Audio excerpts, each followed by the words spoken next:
पुराने ज़माने में एक राजा हुए थे, भर्तृहरि। वे कवि भी थे। उनकी पत्नी अत्यंत रूपवती थी। भर्तृहरि ने स्त्री के सौंदर्य और उसके बिना जीवन के सूनेपन पर 100 श्लोक लिखे, जो श्रृंगार शतक के नाम से प्रसिद्ध हैं। उन्हीं के राज्य में एक ब्राह्मण भी रहता था, जिसने अपनी निस्वार्थ पूजा से देवता को प्रसन्न कर लिया। देवता ने उसे वरदान के रूप में अमर फल देते हुए कहा कि इससे आप लंबे समय तक युवा रहोगे। ब्राह्मण ने सोचा कि भिक्षा मांगकर जीवन बिताता हूँ, मुझे लंबे समय तक जीकर क्या करना है। हमारा राजा बहुत अच्छा है, उसे यह फल दे देता हूँ। वह लंबे समय तक जिएगा तो प्रजा भी लंबे समय तक खुश रहेगी। वह राजा के पास गया और उसने सारी बात बताते हुए वह फल उन्हें दे आया। राजा फल पाकर प्रसन्न हो गया। फिर मन ही मन सोचा कि यह फल मैं अपनी पत्नी को दे देता हूँ। वह ज़्यादा दिन तक युवा रहेगी तो ज़्यादा दिनों तक उसके सासर का लाभ मिलेगा।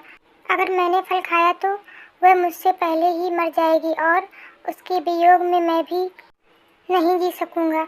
उसने वह फल अपनी पत्नी को दे दिया, लेकिन रानी तो नगर के कोतवाल से प्यार करती थी। वह अत्यंत सुदर्शन, हृष्ट-पुष्ट और बातूनी था। अमर फल उसको देते हुए रानी ने कहा कि इसे खा लेना, इससे तुम लंबी आयु प्राप्त करोगे और मुझे सदा प्रसन्न करते रहोगे।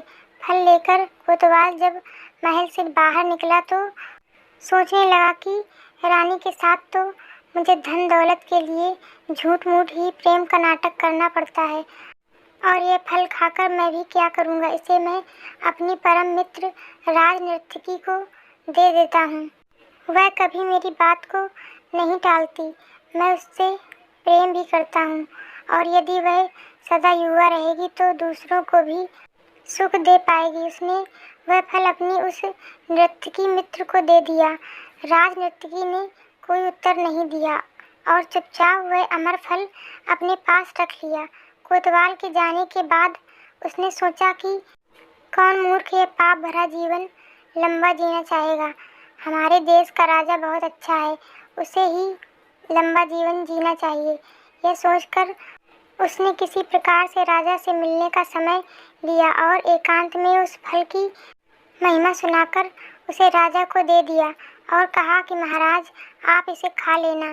राजा फल को देखते ही पहचान गया और भौचक्क रह गया। पूछताछ करने से जब पूरी बात मालूम हुई तो उसे बैराग हो गया और वह राजपाट छोड़कर जंगल में चला गया। वहीं उसने बैराग पर 100 श्लोक लिखे, जो कि बैराग शतक के नाम से प्रसिद्ध हैं।